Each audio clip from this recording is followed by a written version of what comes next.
আমরা পেয়েছি, সেটা থেকে একটা জিনিস পরিষ্কার যে হতাশা এবং পরাজয়ের আতঙ্ক থেকে তৃণমূল কংগ্রেস তাদের যে পদ্ধতি, তারা যেভাবে নির্বাচনটাকে দেখেন এবং করে থাকেন সেভাবে করার চেষ্টা করেছে।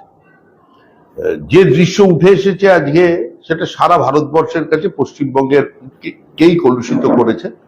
কারণ সারা দেশে নির্বাচন হচ্ছে, বহু রাজনৈতিক দল অংশগ্রহণ করছে, অনেক জায়গায় ত্রিমুখী লড়াই হচ্ছে, কিন্তু তারপরেও অন্য রাজ্যের কথা বলছি, তারপরেও সেখানে এ ধরনের দৃশ্য দেখা যায়। তার জন্য তৃণমূল কংগ্রেস ভোটারদের আটকানোর আপ্রাণ চেষ্টা করেছে, মানুষের উপরে আস্থা হারিয়ে ফেলেছে।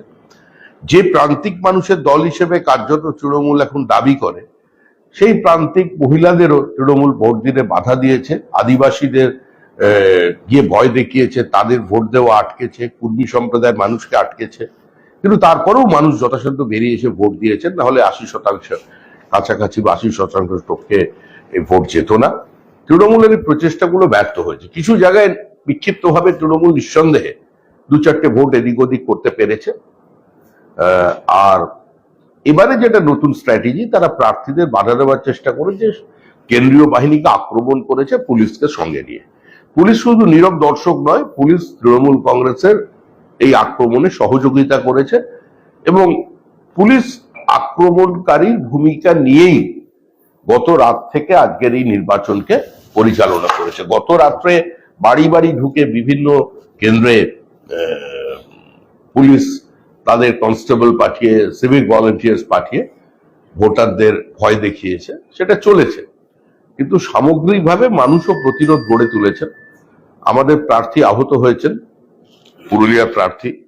পুরুলিয়াতে আমাদের প্রার্থী জ্যোতির্ময় সিং মাহাতো, যিনি বিদায়ী সাংসদ, তারও গাড়ি ভাঙচুর করা হয়েছে। ঘাটাল কেন্দ্রে আমাদের প্রার্থীকে বারবার বাধা দেওয়া হয়েছে। কেশপুরে 500 প্রায় লোক এসে তার গাড়ির সামনে বসে থাকছে। এটা নিঃসন্দেহে একটা আশ্চর্যজনক বিষয় যে ভোট কেন্দ্রের বা বুথের 100 মিটারের মধ্যে কিভাবে জমায়েত হচ্ছে এবং কুইক রেসপন্স টিম তাদের যতটা দ্রুত সেখানে পৌঁছানোর কথা ততটা দ্রুত তারা পৌঁছয়নি, পৌঁছেছে কিন্তু অনেক দেরিতে পৌঁছেছে। এটা কেন হলো,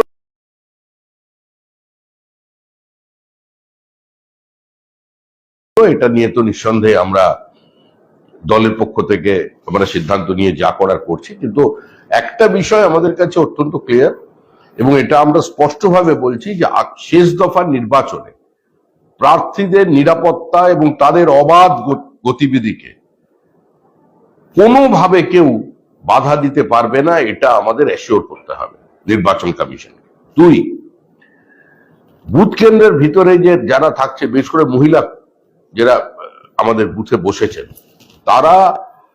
তাদের সুরক্ষার দায়িত্ব নির্বাচন কমিশনকে নিতে হবে। কিভাবে কোন পদ্ধতিতে নেবেন সেটা তারা দেখবেন। কারণ আজকেই আমাদের একজন মহিলা এজেন্টের শ্লীলতাহানি হয়েছে, তাকে মারধর করে বুথ থেকে বার করে দেওয়া হয়েছে। এই ঘটনার যাতে পুনরাবৃত্তি না হয় সেটা অবশ্যই নির্বাচন কমিশনের দেখা উচিত। আমরা ওভারঅল বলছি যে এত কিছুর পরেও তৃণমূল কংগ্রেস জিততে পারবে না, কারণ মানুষ তৃণমূল কংগ্রেসের থেকে সরে গেছে। আর যারা বিভিন্ন সময় বিজেপির বিরোধিতা, দিদি মোদি গটাপের তত্ত্ব নিয়ে যে সিপিআইএম ঘুরে বেড়ায় এবং তারাই নাকি প্রকৃত লড়াই হচ্ছে তাদের সঙ্গে, এই একটা মোটামুটি তারা বক্তব্য সেট করবার চেষ্টা করছিলেন, একটা ন্যারেটিভ যে লড়াইটা হচ্ছে তাদের সঙ্গে। আজকের কোনো জায়গায় কোনো প্রতিরোধ গড়ে তোলার ক্ষেত্রে, এমনকি আক্রান্ত হয়েছেন এরকম দৃষ্টান্ত আমরা আজকে কোনো জোটের প্রার্থীদের থেকে পাইনি, তাদের দেখাই যায়নি কার্যত গোটা নির্বাচনে। আর আরেকটা খুব সিগনিফিকেন্ট দিক, যে তৃণমূল কংগ্রেস যারা বিজেপিকে নিয়ে হাসাহাসি করতো যে বুথে এজেন্ট দিতে পারবে না, একটু খোঁজ নিন হুগলিতে নির্বাচনে বা আগের যে দফায় নির্বাচনগুলো হয়েছে সেখানে তৃণমূলের 100% বুথে এজেন্ট ছিল না, আজকেও নেই। আজকেও তমলুকে, কাঁথিতে, মেদিনীপুরে বহু জায়গায় তৃণমূল কংগ্রেসের বুথে এজেন্ট নেই, ছিল না। তারা ওই সরকারি কর্মচারীদের ভীত সন্ত্রস্ত করে পুলিশকে কাজে লাগিয়ে যতটা মানুষের আতঙ্কিত করা বা ভোট দানে বিরত থাকার একটা চেষ্টা করাচ্ছে, সেটা তারা করছে এবং করবেও, কারণ এটাই তৃণমূলের পথ, এভাবেই তৃণমূল ভোট করে অভ্যস্ত আছে, তারা সেটা করছে। আমাদের কর্মীরা আমাদের সীমিত শক্তির মধ্যে দিয়ে, কারণ আমাদের সঙ্গে তো পুলিশ নেই, আমরা যতটা পারি চেষ্টা করেছি। ফেয়ার ভোট হয়েছে কি করে বলবো? আপনি চোখের সামনে দেখছেন টায়ার জ্বালিয়ে লুঙ্গি ড্যান্স হচ্ছে, লাঠি ঘোরাচ্ছে। এটা কোনো সুস্থ স্বাভাবিক গণতান্ত্রিক দৃশ্য সারা দেশে চিত্র কোথাও এসেছে? আপনি কোনো জায়গায় দেখেছেন যে নিরাপত্তা রক্ষীরা, কেন্দ্রীয় বাহিনীর যারা নিরাপত্তা রক্ষী আছেন, তারা আমাদের প্রার্থীকে নিয়ে পালাচ্ছেন, কার্যত ঢাল দিয়ে আড়াল করেছেন, অভিজিৎ গঙ্গোপাধ্যায়কে ঘিরে আছেন বুলেট প্রুফ জ্যাকেট পরে সিআইএসএফ এর জওয়ানরা? এটা কোনো সুস্থ গণতন্ত্রে এই দৃশ্য, এটাই খুব একটা সুখকর? এই ভোটকে কি করে অবাধ শান্তিপূর্ণ বলা যায়?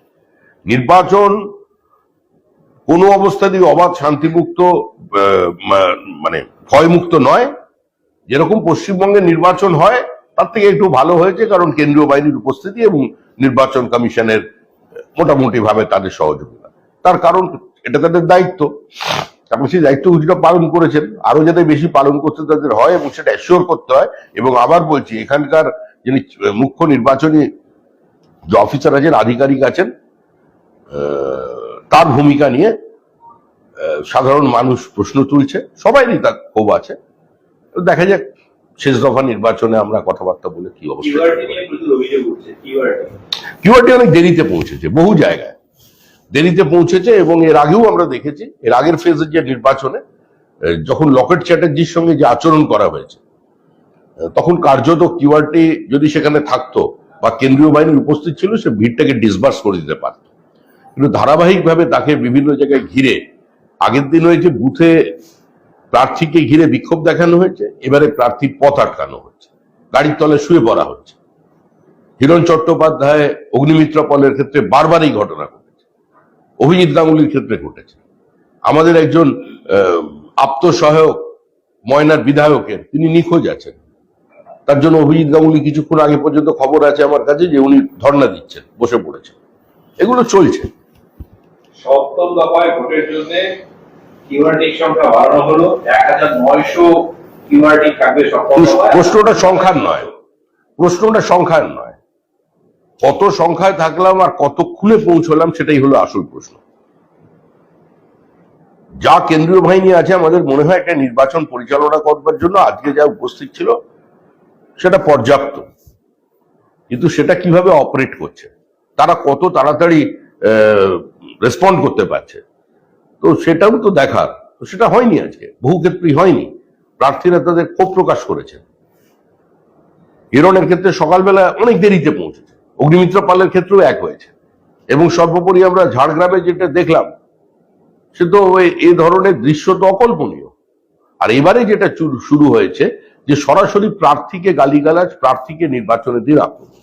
প্রার্থী যাবেন, এটা আপনারা একদিকে বলছেন গণতন্ত্রের উৎসব, প্রার্থী যাবেন, ভোটারদের সঙ্গে দেখা করবেন, বুথের ভেতরে তার এজেন্টের সঙ্গে গিয়ে কথা বলবেন, কত পার্সেন্ট ভোট হলো তার থেকে খবর নেবেন, এটাই তো নির্বাচনী পদ্ধতি, এটাই পরম্পরা। কিন্তু সেটা ভেঙে প্রার্থীকেই আটকে দেওয়া হচ্ছে, বুথ পর্যন্ত পৌঁছে দিতেই যাচ্ছে না। এটা নতুন যে তৃণমূল কংগ্রেস নিয়ে এসছে, তো এটাকেও বন্ধ করবার উদ্যোগ নিতে হবে নির্বাচন কমিশনকে। নির্বাচন কমিশনকে প্রার্থী নিরাপত্তা বা প্রার্থী যখন বুথে ঢুকবেন তার যাত্রাপথটাকে মসৃণ করে দেওয়ার জন্য যা যা করার দরকার নির্বাচন কমিশনকে করতে হবে।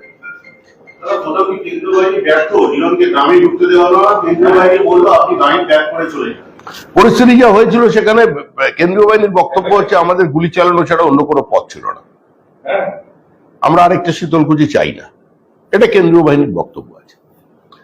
তৃণমূল এ ধরনের চাইছে, কারণ তৃণমূল যে রাজনীতিটা করছে তারা চাইছে গুলি চলুক, কারণ তাদের রাজনীতি মৃতদেহের রাজনীতি। মৃতদেহের উপর নির্ভর করে যদি আরেকটা ফেজে কিছু ভোট এদিক ওদিক করানো যায়, কিন্তু মানুষ তৃণমূলকে প্রত্যাখ্যান করে দিয়েছে, মানুষ নিঃশব্দে তৃণমূলের বিরুদ্ধে ভোট দিচ্ছে। এরপরে দক্ষিণ 24 পরগনার নির্বাচন আছে, গত নির্বাচনে কার্যত এখানে এক্সোডাস হয়েছিল। একটা সম্প্রদায়ের বিভিন্ন জায়গা থেকে পরিষ্কার অন্য সম্প্রদায়ের মানুষকে বলেছিল তোমরা চলে যাও, ভোটের আগে তোমাদের যেন দেখা পাই না। সেখানকার মানুষ এমনিতেই সামাজিকভাবে অত্যন্ত ভীত সন্ত্রস্ত থাকেন। আমাদের দেশে আমাদের সংখ্যাগরিষ্ঠ সম্প্রদায় নিরাপত্তাহীনতায় ভুগছে, এর থেকে লজ্জাজনক অবস্থা আর একটা সমাজের পক্ষে কিছু হতে পারে না। দাদা, একদিকে এরকম চিত্র, আর আপনারাই বলছেন যে আজকে যা ভোট হয়েছে তৃণমূল একটা অসম্ভব। আজকে যা চিত্র দর্শক হয়, যার চিত্র সকাল থেকে দেখা গেল, আরে সব আঘাতে তো মানুষ মরে না। আপনি আমার একটা হাত কেটে নিলে, একটা পা কেটে নিলে আমি মারা যাব না, মাথাটা কেটে নিলে মারা যাব, সেটা তৃণমূল কাটতে পারেনি। দাদা, উত্তর 24 পরগনা, দক্ষিণ 24 পরগনায় কলকাতার উপর শক্ত। বিজেপি কি আইএসএফ এর দিকে তাকিয়ে আছে, কিংবা আইএসএফ এর কি আইএসএফ কে কোনো গুরুত্ব দিচ্ছে, মানে সংখ্যা তত্ত্বের দিক থেকে? দক্ষিণ 24 পরগনা, উত্তর 24 পরগনায় নির্বাচন ফলের ক্ষেত্রে আইএসএফ কে কি সংখ্যা তত্ত্বের দিক থেকে বিজেপি কোনো গুরুত্ব দিচ্ছে? বিজেপি তাকিয়ে আছে ডক্টর শ্যামাপ্রসাদ মুখার্জির দিকে, যে আপনার দেখানো পথে আমরা সিএ করেছি, আর তাকিয়ে আছে অটল বিহারী বাজপেয়ীর দিকে, যিনি বিভাজনের রাজনীতির ঊর্ধ্বে উঠে সারা ভারতবর্ষের উন্নয়ন করেছেন। আমরা নরেন্দ্র মোদীর চোখ দিয়ে তাদের দেখছি যে আমরা ভারতবর্ষের এই সার্বিক উত্থানে কতটা অংশীদারিত্ব করতে পারবো, আমাদের লক্ষ্য সেইটাই। আমাদের রাজনৈতিক এ ধরনের কোনো দীনতা নেই, আমাদের রাজনীতি বিভাজনের রাজনীতি নয়। আমরা মনে করি পশ্চিমবঙ্গবাসীকেই আমরা অ্যাড্রেস করি, সেখানে 30% 70% আলাদা করে নয়। সুতরাং এই আইএসএফ বিএসএফ এসব নিয়ে আমাদের কোনো মাথা ব্যথা নেই।